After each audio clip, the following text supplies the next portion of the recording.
Hi hello ಎಲ್ರಿಗೂ ನಮಸ್ಕಾರ. Welcome back to our channel. ಇವತ್ತು ಮಹಾಶಿವರಾತ್ರಿ ಹಬ್ಬ. ಎಲ್ಲರಿಗೂ ಮಹಾಶಿವರಾತ್ರಿ ಹಬ್ಬದ ಶುಭಾಶಯಗಳು. ಭಗವಂತ ಎಲ್ರಿಗೂ ಸುಖ, ಶಾಂತಿ, ನೆಮ್ಮದಿ, ಆಯುಸ್ಸು, ಆರೋಗ್ಯ ಎಲ್ಲ ಕೊಟ್ಟು ಕಾಪಾಡಲಿ ಅಂತ ನಾನು ಮನಸ್ಫೂರ್ತಿಯಾಗಿ ಕೇಳ್ಕೊತೀನಿ. ಆ ಶಿವ ಎಲ್ರಿಗೂ ಒಳ್ಳೇದು ಮಾಡಲಿ. ಇವತ್ತು ನಾನು ಮಾರ್ನಿಂಗಿಂದ ವಿಡಿಯೋ ಶುರು ಮಾಡ್ತಾಯಿದ್ದೀನಿ. ಆಲ್ರೆಡಿ ವೀಣಂದು ಪೂಜೆ ಎಲ್ಲ ಮುಗಿಸಿದ್ಲು. ಸೊ ನಾನಿನ್ನು ಪೂಜೆ ಮಾಡಿರಲಿಲ್ಲ. ಹೂವು ತೊಗೊಳ್ಳೋಣ ಅಂತ ತೊಗೋತಾ ಇದ್ದೆ. ಒಂದು ಮೊಳ ಮಲ್ಲಿಗೆ ಹೂವು ತಗೊಂಡೆ, ಹಾಗೆ ಒಂದು ಬಿಲ್ಪತ್ರೆ ಕಡ್ಡಿ ತಗೊಂಡೆ. ಈ ಒಂದು ಬಿಲ್ಪತ್ರೆ ಕಡ್ಡಿಗೆ 30 ರೂಪಾಯಿ ತಗೊಂಡವನು. ನನಗೆ ಒಂದು ಕಡೆ ನಗುನೂ ಬಂತು, ಒಂದು ಕಡೆ ಅಳುನೂ ಬಂತು.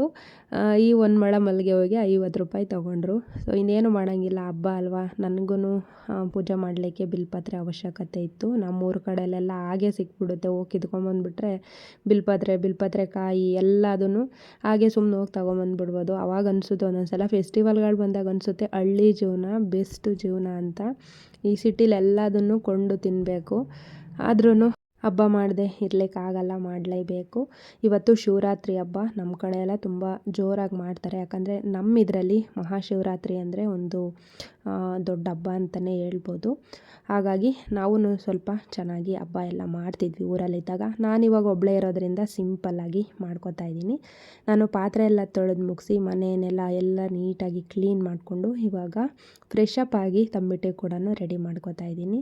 ಇವತ್ತು ನಾನು ಕಡಲೆ ತಂಬಿಟ್ಟು ಮಾಡ್ಕೊಂಡಿದ್ದೀನಿ. ಕಡಲೆನ ಪುಡಿ ಮಾಡಿಕೊಂಡು ಬೆಲ್ಲದ ಪಾಕ ತೊಗೊಂಡು ಅದಕ್ಕೆ ಹುರಿದಿರೋ ಕಡಲೆ ಬೀಜನೆಲ್ಲ ಹಾಕಿ ಅದರಿಂದ ಚಿಕ್ಕದಾಗಿ ಉಂಡೆ ಕಟ್ಟಿಟ್ಕೊಂಡು ರೆಡಿ ಮಾಡಿಕೊಂಡೆ. ನೆಕ್ಸ್ಟು ಇವಾಗ ಪೂಜೆಗೆ ತಯಾರಿ ಮಾಡ್ಕೋತಾ ಇದ್ದೀನಿ. ನನ್ನ ತಂಗಿ ನನಗೆ ಗಿಫ್ಟಾಗಿ ಕೊಟ್ಟಿದ್ದಂಥ ಶಿವನ ಮೂರ್ತಿ ಇದು. ಸೊ ನನ್ನ ಹತ್ರ ಲಿಂಗ ಇತ್ತು, ನಾನು ಮೈಸೂರಿಂದ ತೊಗೊಂಡು ಬಂದಿದ್ದೆ. ನಾವು ರಾಜಸ್ಥಾನಕ್ಕೆ ಹೋದಾಗ ಆ ಲಿಂಗ ಏನೋ ಸ್ವಲ್ಪ ಮುಕ್ಕಾಗಿತ್ತು ಅಂದ್ಬಿಟ್ಟು ದೇವಸ್ಥಾನಕ್ಕೆ ಇಟ್ಟರಂತೆ. ಆವಾಗಿಂದ ನಾನು ಲಿಂಗ ತೊಗೊಂಡಿಲ್ಲ, ತೊಗೋಬೇಕು ಒಂದು. ಬಟ್ ಚೆನ್ನಾಗಿರೋದು ಬೇರೆ ಮನೆಯೆಲ್ಲ ಮಾಡ್ತೀನಲ್ಲ, ಅವಾಗ ತೊಗೊಳ್ಳೋಣ ಅಂದ್ಬಿಟ್ಟು ತೊಗೊಂಡಿಲ್ಲ. ಯಾಕಂದರೆ ಪ್ರತಿ ಸೋಮವಾರನೂ ಅಭಿಷೇಕ ಮಾಡ್ತಾಯಿದ್ದೆ ನಾನು. ಇವಾಗ ಅದನ್ನೆಲ್ಲ ಮಾಡಲಿಕ್ಕಾಗಲ್ಲ ಮೇಲತ್ತಿ ಅಂದ್ಬಿಟ್ಟು ಸೊ ಲಿಂಗ ತಗೊಂಡಿಲ್ಲ. ಶಿವನ ಮೂರ್ತಿ ಇತ್ತು, ಅವರಿಗೇನೆ ಇವತ್ತು ಅಭಿಷೇಕ ಮಾಡೋಣ ಅಂದ್ಬಿಟ್ಟು ಎಲ್ಲದನ್ನು ಒಂದಿನ ಮೊದಲೇ ನಾನು ನೋಡ್ಕೊಂಡಿದ್ದೆ ಯಾವ್ಯಾವ ರೀತಿಯಾಗಿ ಮನೇಲೇ ಸಿಂಪಲ್ಲಾಗಿ ಮಾಡ್ಬೋದು ಅಂತ. ಸೊ ಆ ರೀತಿಯಾಗಿ ಮಾಡ್ತಾಯಿದ್ದೀನಿ. ನಾವು ಯೂಶ್ವಲಿ ದೇವರಿಗೆಲ್ಲ ಅಭಿಷೇಕ ಮಾಡಲಿಕ್ಕೆ ಅದರದ್ದೇ ಆದಂಥ ಸಪ್ರೇಟು ಪ್ಲೇಟ್ಗಳಿರುತ್ತೆ. ನಮ್ಮ ಮನೇಲಿ ಎಲ್ಲದನ್ನು ಯೂಸ್ ಮಾಡಿರೋ ಅಂಥದ್ದೇ. ಸೊ ಹಾಗಾಗಿ ನಾವು ಊಟ ಮಾಡಿರೋದ್ರೆಲ್ಲ ಮಾಡಬಾರ್ದು ಅಂದ್ಬಿಟ್ಟು ನಾನು ಈ ಒಂದು ದೇವ್ರದ್ದು ಪ್ಲೇಟ್ ಎತ್ತಿಟ್ಕೊಂಡಿದ್ದೆ, ಹಣ್ಣು ಹೂವು ಎಲ್ಲ ತುಂಬ್ಕೊಳ್ಳೋಕ್ಕೆ ಅಂದ್ಬಿಟ್ಟು. ಅದರಲ್ಲೇ ಶಿವನ ಮೂರ್ತಿ ಇಟ್ಟು ಹಾಲು ಜೇನುತುಪ್ಪ ನೀರಿನಿಂದ ಅಭಿಷೇಕ ಮಾಡಿಕೊಂಡು ಬಿಲ್ಪತ್ರೆಯಿಂದ ಅರ್ಚನೆ ಮಾಡ್ಕೋತಾ ಇದ್ದೀನಿ. ನನಗೆ ಯಾವ ಥರ ಗೊತ್ತು ಆ ಥರ ನಾನು ತಿಳ್ಕೊಂಡಿರೋ ಥರ, ಹಾಗೆ ಬುಕ್ಕಲ್ಲಿ ಇರೋ ಥರ ಅಲ್ಲಿ ಕೊಟ್ಟಿರುವಂಥ ಮಂತ್ರಗಳು ಅಷ್ಟೋತ್ರ ಎಲ್ಲದನ್ನು ಹೇಳ್ಕೊಂಡು ನಿಧಾನವಾಗಿ ಪೂಜೆನ ಮಾಡ್ತಾಯಿದ್ದೀನಿ. ಸುಮಾರು ನಾನು ಪೂಜೆ ಮಾಡೋವಷ್ಟರೊಳಗೆ 25 ಮಿನಿಟ್ಸ್ ಆಗಿತ್ತು. ಫುಲ್ ಎಲ್ಲ ಫಾರ್ವರ್ಡ್ ಮಾಡಿಬಿಟ್ಟು ಫುಲ್ ವೀಡಿಯೋನೇ ಬರೀ 10 ಮಿನಿಟ್ಸಿಗೆ ತೊಗೊಂಡು ಬಂದಿದ್ದೀನಿ. ಯಾಕಂತಂದರೆ ಹಿಂದೆಗಡೆ ಸಾಂಗ್ ಬೇರೆನೂ ಪ್ಲೇ ಆಗ್ತಾಯಿತ್ತು. ಹಾಗಾಗಿ ಕಾಪಿರೈಟ್ ಏನಾದ್ರೂ ಬರ್ಬೋದು ಅಂದ್ಬಿಟ್ಟು ನಾನು ಅದು ಫುಲ್ ವೀಡಿಯೋ ಹಾಕಲಿಲ್ಲ. ಹಾಗಾಗಿ ಫಾಸ್ಟಲ್ಲಿ ಇಟ್ಟಿದ್ದೀನಿ.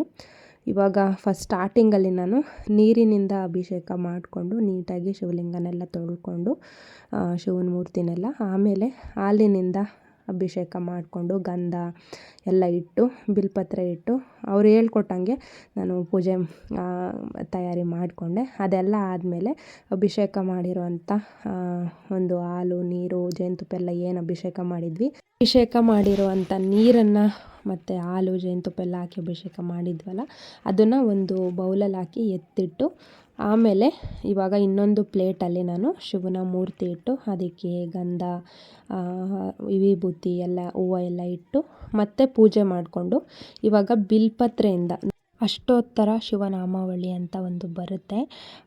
ಸೊ ಅದು ಬುಕ್ಕಲ್ಲಿ ಕೊಟ್ಟಿದ್ದರು, ಅದನ್ನು ಓದ್ಕೊಂಡು ನಾನು ಬಿಲ್ಪತ್ರೆಯಿಂದ ಹಾಗೆ ಅರ್ಚನೆ ಮಾಡ್ಕೋತಾ ಇದ್ದೀನಿ.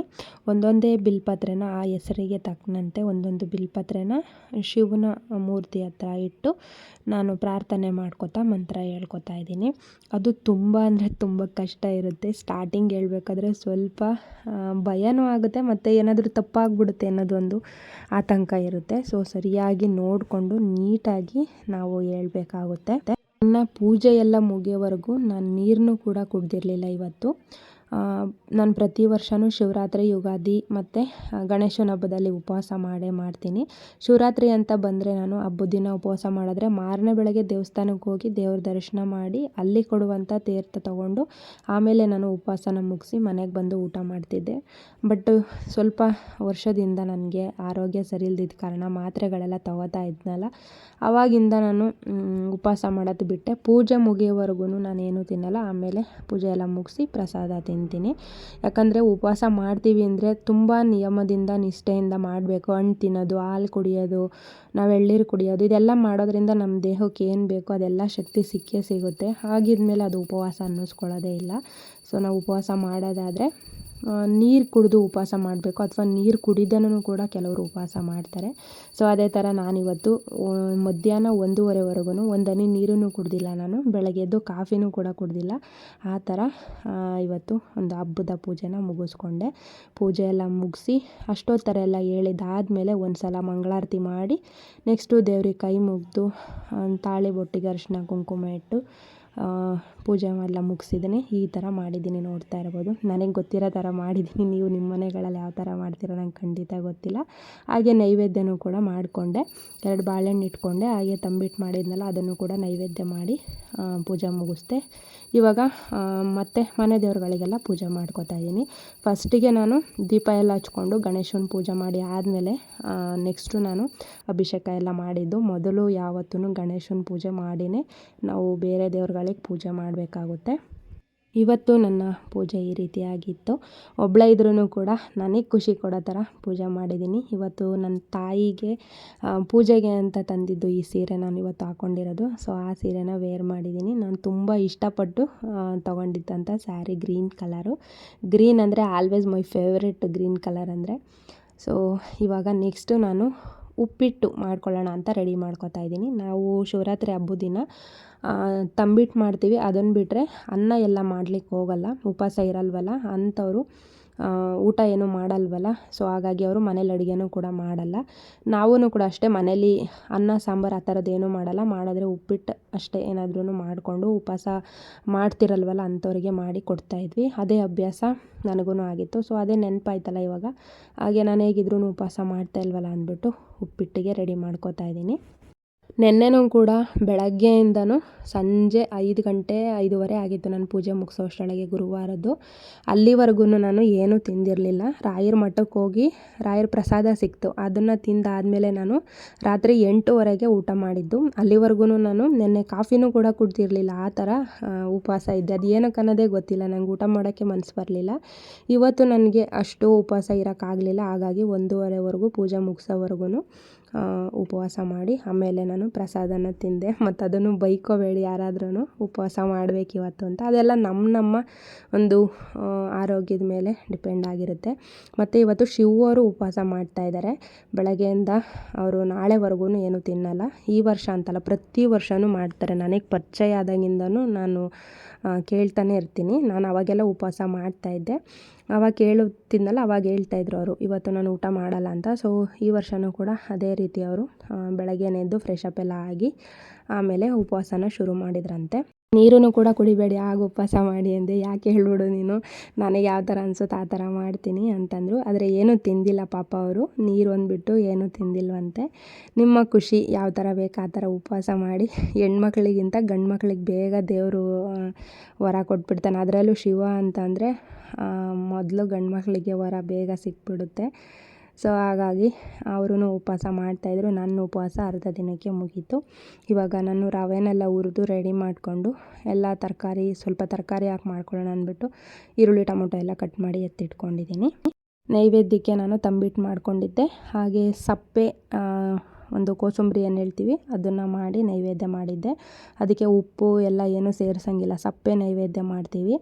ಕೆಲವೊಬ್ಬೊಬ್ಬರು ಈರುಳ್ಳಿ ಬೆಳ್ಳುಳ್ಳಿ ಹಾಕ್ದೇ ಇರೋವಂಥ ಪದಾರ್ಥ ಅಂದರೆ ಹಾಕ್ದೇ ಇರೋವಂಥ ಅಡುಗೆ ಮಾಡಿ ಅವರು ಊಟ ಮಾಡ್ತಾರೆ, ಹಾಗೂ ನೈವೇದ್ಯಕ್ಕೂ ಅದೇ ಇಡ್ತಾರೆ.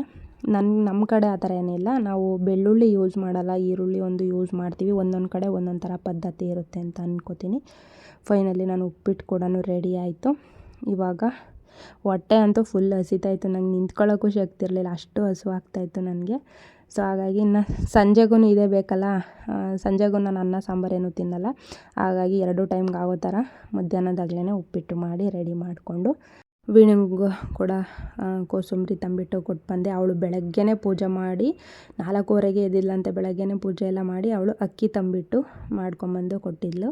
ನಾನು ರಾತ್ರಿ ಮಲ್ಕೊಳ್ಳೋದು ಲೇಟ್ ಆಯಿತು, ಹಾಗಾಗಿ ಸ್ವಲ್ಪ ಬೆಳಗ್ಗೆ ಲೇಟಾಗಿ ಎದ್ದೆ. ಶಿವರು ಕಾಲ್ ಮಾಡಿ ಎಬ್ಬರಿಸಿದ್ರು, ಆವಾಗ ಎದ್ದು ನನ್ನ ಕೆಲಸ ಶುರು ಮಾಡಿಕೊಂಡೆ. ತಿಂಡಿ ಕೂಡ ರೆಡಿ ಆಯಿತು. ಈಗ ನನ್ನ ಫೆಸ್ಟಿವಲ್ ಬ್ಲಾಗ್ ಇದಾಗಿತ್ತು. ಹೇಗಿತ್ತು ನನ್ನ ವಿಡಿಯೋ ಅಂತ ಕಮೆಂಟ್ ಮಾಡಿ. ವಿಡಿಯೋ ಇಷ್ಟ ಆದರೆ ಲೈಕ್ ಮಾಡೋದು ಮರಿಬೇಡಿ. ಹಾಗೆ ನೀವು ಯಾವ ಥರ ಸೆಲೆಬ್ರೇಟ್ ಮಾಡ್ತೀರಾ ಅಂತ ಕಮೆಂಟ್ ಮಾಡಿ ತಿಳಿಸಿ. ಯಾರೆಲ್ಲ ನನ್ನ ಚಾನಲ್ನ ಸಬ್ಸ್ಕ್ರೈಬ್ ಆಗದೆ ವಿಡಿಯೋ ನೋಡ್ತೀರಾ ಪ್ಲೀಸ್ ಸಬ್ಸ್ಕ್ರೈಬ್ ಮಾಡ್ಕೊಳ್ಳಿ. ಹೀಗೆ ಸಪೋರ್ಟ್ ಮಾಡ್ತಾಯಿರಿ. ಎಂಡ್ವರೆಗೂ ಯಾರೆಲ್ಲ ನನ್ನ ವಿಡಿಯೋ ನೋಡಿದರೆ ಎಲ್ರಿಗೂ ಧನ್ಯವಾದ. Thank you for watching.